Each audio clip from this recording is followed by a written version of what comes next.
Welcome friends, स्वागत है आप सभी का आपके अपने चैनल में जिसका नाम है काल। और काल एक्चुअली एक नॉलेज बेस्ड चैनल है दोस्तों। और आज मैं आप लोगों के लाया हूं कुछ ऐसी इंटरेस्टिंग नॉलेज और एक ऐसी स्टोरी जिसे सुनकर आप भी कहेंगे कि हाँ, अगर जीने का जज्बा हो तो दोस्तों ऐसा होना चाहिए। एक ऐसे इंसान की, एक ऐसे मछुआरे की कहानी जिसे 15 साल का एक्सपीरियंस था, तजुर्बा था समुद्र में जाने का। लेकिन वो भी एक दिन ऐसे सिचुएशन में फंसा कि उसकी जिंदगी बदल गई दोस्तों। जी हाँ, लेकिन उसने हार नहीं मानी। वो 438 दिन तक समुद्र में जिंदा रहा और उसके बाद भी उसने हिम्मत नहीं हारी और वो अपने उस जज्बे से, अपनी हिम्मत से उस जंग को जीतकर और समुद्र से बाहर निकला, वो भी जिंदा दोस्तों। तो आज उसी की कहानी मैं आपको बताऊंगा कि एक छोटी सी नाव में, बैठकर वो पानी में दूर दूर तक, जहां पानी ही पानी था, इंसान तो छोड़िए, जमीन भी नहीं थी, सिर्फ पानी चारों तरफ और पानी में रहने वाले जानवर। और वो 438 दिन तक उसी हाल में ऐसे ही उस समुद्र के अंदर रहा। कैसे उसने अपने वो 438 दिन बिताए, इसकी ये कहानी है दोस्तों, आज मैं जो आप लोगों को सुनाने वाला हूं। तो चलिए इस वीडियो को शुरू करते हैं दोस्तों। कहानी शुरू होती है 18 नवंबर 2012 से। 18 नवंबर 2012 में मेक्सिको में एक जगह है जिसका नाम है एल सेल्वाडोर। एल सेल्वाडोर में रहने वाला एक मछुआरा था। वो मछुआरा जो था, जिसका नाम था जोस सेल्वाडोर एल्वोरांगा, जिसका नाम था दोस्तों। और वह एक छोटी सी नाव लेकर जाया करता था। 15 साल का उसको तजुर्बा था। वो अपने मालिक के लिए मछलियां पकड़ कर लाता था और जितनी मछलियां पकड़ता था उसी हिसाब से उसको पैसे मिला करते थे। तो उसी की एक कहानी है दोस्तों। ये कहानी जब वो शुरू होती है तो वह मछली पकड़ने के लिए अपने दोस्त को लेकर जाया करता था, क्योंकि आमतौर पर वो काफ़ी दूर तक समुद्र में चला जाया करता था। तो अकेले की बजाय वो 2 जने चले जाते थे, वो और उसका दोस्त। लेकिन उस दिन उस दोस्त ने मना कर दिया कि नहीं, मैं नहीं जाऊंगा, मुझे कुछ काम है, हम ऐसा करते हैं बाद में चलते हैं कभी। लेकिन एल सेल्वाडोर को पैसे की ज़रूरत थी और इसलिए वो खुद ही चला गया। लेकिन वो साथ में, अपने साथ एक 20 साल का, जो नया नया मछुआरा बनने की ट्रेनिंग ले रहा था, मतलब नया नया था वो, बिल्कुल ही 20 साल का एक लड़का था। उसको लेकर एल सेल्वाडोर जोश जो है अपने साथ लेकर चला जाता है। अब वह अपने साथ जो है उस नए मछुआरे को लेकर जाता है, जिसमें वो कुछ अपने ज़रूरी सामान था वो लेकर जाते हैं, जिसमें से 16 गैलन पानी था और 70 गैलन गैसोलीन थी और 700 हुक थे जो मछली पकड़ने के लिए रखे थे उन्होंने। और एक मोबाइल था, जीपीएस ट्रैकर था और एक रेडियो था जो 2 वे रेडियो ट्रैकर था, जो भी 50% ही चार्ज था, ज़्यादा चार्ज नहीं किया था। और 90 किलो बर्फ़ थी उसमें जो रखी हुई थी मछली, ताकि, क्योंकि 2-3 दिन का सफ़र था, तो उसके बीच में मछली पकड़कर वो बर्फ़ में रख देते थे ताकि वो ख़राब ना हो। और वो रेडियो भी उन्होंने चार्ज नहीं किया। उन्होंने कहा कि जब ऑलरेडी 15 साल से अगर कोई इंसान जा रहा है समुद्र में, तो उसको आप समझ ही सकते कितना एक्सपीरियंस होगा 15 साल से। तो उसने उसको चार्ज नहीं किया। उसने, ठीक है, 2 दिन का सफ़र है, हम तय कर कर वापस आ जाएंगे, ऐसी कोई दिक्कत वाली बात ही नहीं है। वो चल दिए, वहाँ से निकले और समुद्र में चल दिए। पहला दिन सही निकलता है, वो मछली पकड़ते हैं और वो मछली पकड़कर आगे चलते हैं। दूसरा दिन भी सही बीतता है। दूसरे दिन भी पकड़कर वो वापस चलने लगे थे। वो किनारे से 50 मील दूर आ गए थे। जो समुद्र का किनारा था उससे 50 मील दूर आ गए थे। अब वहाँ दूर दूर तक ना इंसान ना कोई, बस उन्हें मछली पकड़कर अब वहाँ से वापस निकलना था। लेकिन तभी क्या होता है दोस्तों, समुद्र में तूफान आ जाता है। और समुद्र में तूफान आने की वजह से जो उनका रूट था, जब लहरों के थपेड़े लगते हैं, तूफान, ज़ोरदार बारिश होती है और हवा चलती है और लहरें उठती हैं, तो उनका रूट बदल देती है। अब रूट बदल देती है, वो जो जीपीएस ट्रैकर था वो भी वाटरप्रूफ नहीं था, पानी भर जाता है उसमें और वो जीपीएस ट्रैकर भी ख़राब हो जाता है। अब उसको कुछ समझ नहीं आता। वो जब थोड़ा समुद्र शांत होता है, जब तूफान शांत होता है, तो वो अपने मालिक को फ़ोन करता है। अब जब मालिक को फ़ोन करता है तो वो बात ही कर रहा होता है कि हम समुद्र में फंस गए हैं और ऐसे ऐसे, हमें पता नहीं हम किस दिशा में आ गए हैं। तभी वो जो रेडियो था वो भी ख़त्म हो जाती है, उसकी बैटरी, क्योंकि ऑलरेडी 2 दिन हो चुके थे और जीपीएस रेडियो में 85% बैटरी थी सिर्फ। तो वो भी बंद हो जाता है और वो उस मालिक को भी नहीं पता चलता कि वो कहाँ है, कहाँ फंस गए हैं, वो बचाए भी कैसे, या मदद भेजे भी तो कैसे भेजे। उसके बाद वो कुछ सोचते समझते इससे पहले ही दूसरा तूफान आ जाता है और वो दोबारा उनकी नाव को उलट पलट कर देता है। बिल्कुल ही अब कुछ अंदाज़ा ही नहीं था कि हमें जाना कहाँ है, करना क्या है, कैसे करना है, कुछ समझ नहीं आता है। उसके बाद वो दोनों मतलब उनका बाहरी दुनिया से बिल्कुल संपर्क टूट जाता है, किसी इंसान से कोई संपर्क नहीं रहता। समुद्र में 50 मील वो अंदर आ चुके थे, मतलब इतना ज़्यादा वो अंदर थे समुद्र किनारे से और लोगों से कि कोई ढूंढ भी नहीं सकता था उनको। अब हालांकि उसे एक्सपीरियंस था 15 साल का, तो वो घबराता नहीं है, लेकिन हाँ उसके साथ जो 20 साल का लड़का था वो थोड़ा घबराने लगता है इस चीज़ से कि क्योंकि वो समझ जाता है कि हम कैसे यहाँ से निकलेंगे, कुछ समझ नहीं आता। और इतने में ही फिर दूसरा तूफान, एक और तूफान आता है तीसरा, जो उनको मतलब बिल्कुल तहस नहस कर देता है काफ़ी सारी चीज़ों को। और मतलब फिर वो बहुत ज़्यादा परेशान हो जाते हैं। ऐसे ही करके वो चौथा भी तूफान आता है। चौथी बार तूफान जब आता है तो उसमें क्या होता है दोस्तों कि ये जो 500 किलो मछलियां पकड़ी थी इन्होंने, और वो 500 किलो मछलियां पकड़ चुके थे तब तक, और वो सारी चीज़ें थी, फिर धीरे धीरे काफ़ी सारी चीज़ें उनके समुद्र से नीचे भी गिर जाती हैं, बहुत सारी चीज़ें थी जो तबाह हो जाती हैं उनकी। और वो खुद भी समझ नहीं पा रहे थे कि अब क्या, कहाँ जाएं, कैसे करें, कुछ समझ ही नहीं आ रहा है। जीपीएस ट्रैकर चल नहीं रहा है, रेडियो से किसी संपर्क नहीं हो रहा है, और समुद्र में चारों तरफ सिर्फ पानी ही पानी नज़र आ रहा है और कुछ है ही नहीं। अब वो बड़े परेशान हो जाते हैं इस चीज़ से। लेकिन जब 10-15 दिन उनको बीत जाते हैं, ऐसे ही करके वो धीरे धीरे पहले खाना खाते हैं, जो मतलब खाना था बचा हुआ वो खाते हैं, पानी था पीने के लिए वो पीते रहते हैं अपना, मतलब 1-2 दिन बिताते हैं, फिर 3 दिन 4 दिन 5 दिन ऐसे करके बीतते जाते हैं। जब 10-15 दिन बीत जाते हैं उसके बाद उनका खाना खत्म होने लगता है। जब खाना खत्म हो जाता है, पानी खत्म हो जाता है और बाकी सारी चीज़ें, तो फिर वो समुद्र में जो मेंढक होते हैं उनको पकड़ कर खाते हैं, या जो पक्षी उनके इधर इर्द गिर्द से जा रहे थे उनको पकड़ पकड़ कर वो खाते हैं। जो नाव पर आकर मछलियों के पास बैठ जाते थे उनको खाते थे। मछलियाँ भी खराब होने लगी थी। अब ऐसे ही करते करते वो काफ़ी, मतलब ये था कि 20 दिन बीत जाते हैं और आगे यही चलता रहता है। अब इसी दौरान में वहाँ से काफ़ी सारे बड़े बड़े जो जहाज़ थे वो गुजरते हैं, बड़े बड़े जहाज़ गुजरते हैं। ये अपनी पूरी हिम्मत से, ताकत से उनको आवाज़ लगाते हैं, सारी चीज़ें करते हैं, लेकिन कोई सुन ही नहीं पा रहा था। जो ये तो देख पा रहे थे बड़े जहाज़ों को, पर वो बड़े जहाज़ इनको नहीं देख पा रहे थे। और तकरीबन 50 ऐसे 40 से 50 जहाज इनके सामने से निकल गए थे, जो ये मदद की गुहार लगाते रहे, लेकिन वो सुन ही नहीं पाए इनको, और वो अपने मतलब रास्ते से निकल गए और ये वहीं के वहीं फंस गए। ऐसे ही करते करते 20 से 25 दिन बीत गए थे इनको समुद्र के अंदर। उसके बाद पीने के लिए पानी नहीं बचा, समुद्र का पानी पी नहीं सकते थे।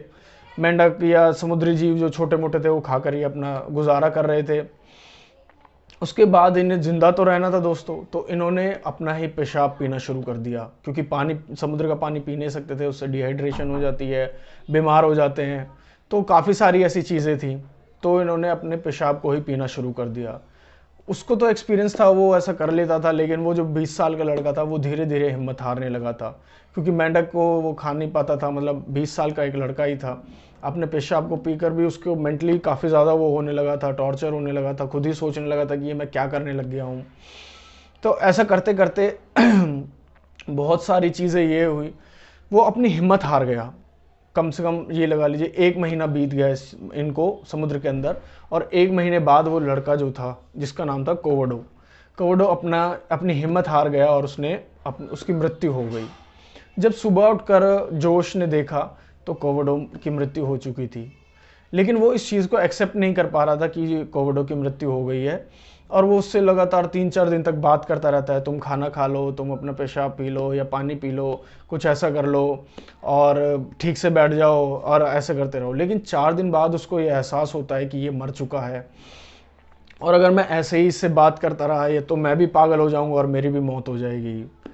तो वो क्या करता है, 4 दिन बाद पहले तो वो बहुत रोता है, बहुत बुरी तरह से रोता है, और उसके बाद उसकी जो लाश थी उसको वो समुद्र में फेंक देता है। अब समुद्र में फेंक देता है, लेकिन अब ये था कि पानी भर रहा था धीरे धीरे उसके अंदर भी, और काफ़ी ज़्यादा ये हो चुका था, तो वो पानी जो था मतलब मछलियों को बाहर फेंक देता है काफ़ी सारी, और जो पीने का जो गैसोलीन थी वो फेंक देता है उसमें समुद्र में। और बस ऐसे ही फिर वो जो ज़रूरी सामान था सिर्फ वही रखता है अपने पास में। अब जोश की ज़िंदगी ऐसे ही चलती रही, और उसको 15 साल का, वैसे मैंने आपको बताया, तजुर्बा था। अब उसके बाद क्या होता है, उस दिन रात का ये था कि उसको 15 साल का एक्सपीरियंस था, तो वो दिन रात को गिन लेता था कि कैसे दिन रात बीत रहे हैं। वो अपने नाव पर एक कहीं पे निशान लगाता रहता था, ऐसे कर करके, कि उसको दिन रात का तजुर्बा रहता था। तब एक रात को वो सो रहा होता है अपने नाव में, ऐसे खुले में। तो उसके जब से वो समुद्र में फंसा था तब से पहली बार उसके चेहरे पर मुस्कुराहट आती है। वो देखता है कि बादल गरजे और बारिश का पानी गिरना शुरू होता है। जैसे ही बारिश होती है, बारिश का पानी गिरना शुरू होता है, वो फटाफट से उठकर अपने जो मछलियों के लिए वो बर्फ भर कर लाया था, जिसमें उसको खाली करता है टैंक को, और उसमें बारिश का पानी भर लेता है। फिर उस बारिश के पानी को बूंद बूंद को संभाल कर रखता है और अपने पीने के लिए यूज़ करता रहता है उसको। उसके बाद एक दिन वो भी हिम्मत हार जाता है दोस्तों। जब हिम्मत हार जाता है तो उसे लगता है कि बस बहुत हो गया, अब मुझे नाव से कूद जाना चाहिए नीचे, और मेरे बस की नहीं है, अब नहीं झेला जा रहा है ये सब, और वो नाव से कूदने की सोच लेता है। लेकिन तभी उसके अंदर ये एक आवाज़ आती है, नहीं, मैं हिम्मत नहीं हारूंगा। क्योंकि जब जो कोवोडो मरा नहीं था, तो कोवोडो ने उससे कहा था कि अगर मैं मर जाता हूँ किसी दिन, तो आप मेरी माँ को जाकर बोलना कि मैं उनसे नाराज़ नहीं हूँ, मैं उनसे बहुत प्यार करता हूँ। क्योंकि मेरी माँ ने दूसरी शादी कर ली थी, तो इसलिए मैं उनसे नाराज़ था, लेकिन अब नहीं हूँ। तो जोश भी कहता है कि अगर तुम जिंदा रहो, मैं मर जाऊँ, तो तुम मेरी माँ से जाकर कहना कि मैं उनसे बहुत प्यार करता था। तो दोनों ने एक दूसरे से वादा किया था कि जो भी जिंदा रहेगा वो उनके परिवार से मिलेगा, माँ से मिलेगा, और सारी चीज़ें उनको बताएगा। तो जोश अपने अंदर मतलब एक हिम्मत लाता है और ऐसे टिका रहता है। फिर वो क्या करता है कि अपने अंदर सोचना शुरू करता है कि जो मेरी 30 फुट की जो ये नाव है, इस 30 फुट की नाव में मैं अपने ऐसे समझता हूँ कि ये मेरा बंगला है बहुत बड़ा, और मैं बहुत बड़ा अमीर आदमी हूँ दुनिया का, बहुत ही अच्छा। और मैं इसमें मॉर्निंग वॉक और नाइट वॉक किया करूँगा, और मेरे चारों तरफ जो है बहुत सुंदर सुंदर लड़कियाँ हैं, मेरे पास बहुत सारा पैसा है। तो वो ऐसे कर कर उसने काफ़ी सारे दिन बिताए, और उसके अंदर हिम्मत आने लगी। वो बस यही सोचता, और उस मॉर्निंग अपने लड़खड़ाते पैरों से वो करता रहता। उसकी हालत इतनी ज़्यादा बुरी हो गई थी कि उसके हाथों में सिर्फ हड्डियों के अलावा कुछ बचा नहीं था। आंखें अंदर धसी हुई थी, पैर बिल्कुल सूज गए थे बुरी तरह से, वो चल उठ भी नहीं पाता था ठीक से। वो बस ऐसे रगड़ रगड़ कर चलता रहता था ऐसे ही नाव में, और ये सोचता रहता था। तो ऐसे ही करते करते करते करते एक दिन वो बेहोश हो गया। जब बेहोश हो गया और जब उसकी आंख खुली 2 दिन बाद, तो उसने देखा कि उन्हें चिड़ियों की चहचहाने की आवाज़ सुनाई दी। वो समझ गया कि चिड़िया समुद्र के बीचों बीच कभी नहीं ऐसे चहचहाती हैं या होती हैं। वो समझ गया था कि वो कहीं किनारे पर पहुंचा है। तो जब उसने आंख खोली तो उसने देखा कि सामने एक टापू था, एक आइलैंड था, और वो खुश हो गया कि चलो कुछ तो अब मिला। लेकिन यहाँ भी शायद उसकी ज़िंदगी उसका साथ नहीं दे रही थी। उस तभी एक और तूफान आ गया, और उसकी नाव को वहाँ से मतलब तेज़ लहरों के साथ हटाने लगा, उस तूफान से दूर करने लगा। जाना इस साइड था और लहरें उसको इस साइड ले जा रही थी। तब उसने हार नहीं मानी, पूरी ताकत लगाकर वो जैसे तैसे करके नाव को इस तरफ करता रहा। लेकिन जब उसे लगा कि अब कोई फ़ायदा नहीं होगा, तो वो नाव से कूद गया, और नाव से कूदकर उसने अपनी पूरी जान लगाकर वो तैरा, और तैर कर किनारे पर पहुंचा और फिर से बेहोश हो गया। लेकिन जब किनारे पर पहुंचकर उसके जब आंखें खुली, तो वो उस टापू पर एक हस्बैंड वाइफ आया करते थे। वो हस्बैंड वाइफ वहाँ से मछलियाँ पकड़ा करते थे। तो उन्होंने देखा जोश को, और जब उन्होंने देखा तो वो समझ गए कि ये पक्का समुद्र में कोई फंसा हुआ राहगीर था। लेकिन वो डर गए उसको देखकर, क्योंकि उसकी हालत ऐसी थी। जब वो उस टापू पर पहुंचा था, तो उसको 438 दिन पूरे हो चुके थे उस समुद्र के अंदर, और उसकी हालत ऐसी हो चुकी थी कि उसकी जांघों पर मांस नहीं था, पैरों में मतलब नाखून इतने बड़े हो चुके थे और पूरे सूख चुके थे, और नीचे के हिस्से सूज चुके थे, और हाथ बिल्कुल पतले लकड़ियों जैसे हो चुके थे, हड्डी हड्डी के अलावा कुछ था नहीं। छाती पर पेट में मांस नहीं था बिल्कुल भी। आंखें अंदर धस गई थी, बाल इतने बड़े बड़े, दाढ़ी इतनी बड़ी बड़ी बड़ी हो गई थी, और आंखें वो खोल भी रहा था तो ठीक से दिख नहीं रहा था कि आंखें खोल रहा है या नहीं खोल रहा है। फिर जैसे उसकी आंख खुली, उसने दोनों हस्बैंड वाइफ को देखा, और वो लगातार बोलता गया बोलता गया बोलता गया। उसको इंग्लिश नहीं आती थी, लेकिन वो जो अपनी भाषा थी उसमें बोले जा रहा था, और वो उसे भी नहीं पता, उसने बाद में बताया कि उसे भी नहीं पता कि वो क्या बोल रहा था और क्यों बोल रहा था। क्योंकि वो 438 दिन से 14 महीने से समुद्र में था, और 13 महीने से उसने किसी से बात नहीं की थी। इस वजह से वो जैसे ही उसने किसी इंसान को देखा, वो बड़ बड़ बड़ बड़ बोलता चला गया। उसके बाद उसको वहाँ से ले जाया गया, उसके हॉस्पिटल में एडमिट कराया गया, उसके इलाज हुआ। ये बात एक अमेरिकन एम्बेसी के एक व्यक्ति थे, उनको पता चली, उन्होंने उनकी मदद करी। ये सारी मतलब मीडिया पर फैली, फिर सोशल मीडिया पर आई, और लोग हैरान हो गए ये सुनकर, ये कि एक इंसान जो 438 दिन तक जिंदा रहा, और कैसे वो जज्बे उसने अब हिम्मत नहीं हारी, और वो 438 दिन समुद्र में जिंदा रहा। और उसके बाद उसको मतलब इलाज कराया गया और पूरे इज्जत के साथ उसको मैक्सिको भेजा गया दोस्तों। जी हाँ, और जिस टापू पर वो मिला था वो न्यूजीलैंड में था। जी हाँ, उस टापू का नाम था मार्शल आइलैंड।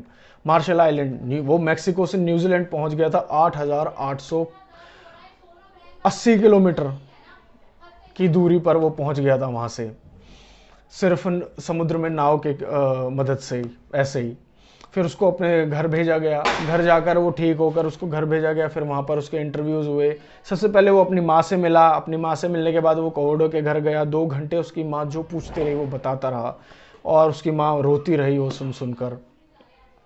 उसके बाद उसके इंटरव्यू हुए, शोज़ हुए, उसको काफ़ी सारा पैसा मिला और पैसा मिलने के बाद मतलब उसने फिर डॉक्टर्स ने उसका जब इलाज किया और देखा तो डॉक्टर्स ने भी उसको बोला कि इसको जो पानी से अब इसको कभी पानी के पास नहीं जाने देना है और इसको कभी अकेला नहीं छोड़ना है, क्योंकि इसके अंदर वो डर जो है वो घर कर चुका है। इसलिए उसको कभी अकेला नहीं छोड़ा गया दोस्तों। और वो हमेशा अब भी सोता भी है तो हमेशा लाइट जलाकर आज सोता है, कभी मतलब ऐसा नहीं है कि वो लाइट बुझाकर सोए या उसको अकेला छोड़ दिया जाए। तो ये कहानी थी दोस्तों मैक्सिको के एक मछुआरे की, जिसने जज्बा अपनी हिम्मत दिखाई और जिंदा बाहर निकला समुद्र से 438 दिन बिताकर। ये बहुत ही अच्छी कहानी है दोस्तों। अगर वीडियो अच्छी लगे तो उसको लाइक कीजिएगा, चैनल को सब्सक्राइब कीजिएगा और वीडियो को ज़्यादा से ज़्यादा लोगों के साथ शेयर कीजिएगा दोस्तों। जय हिंद।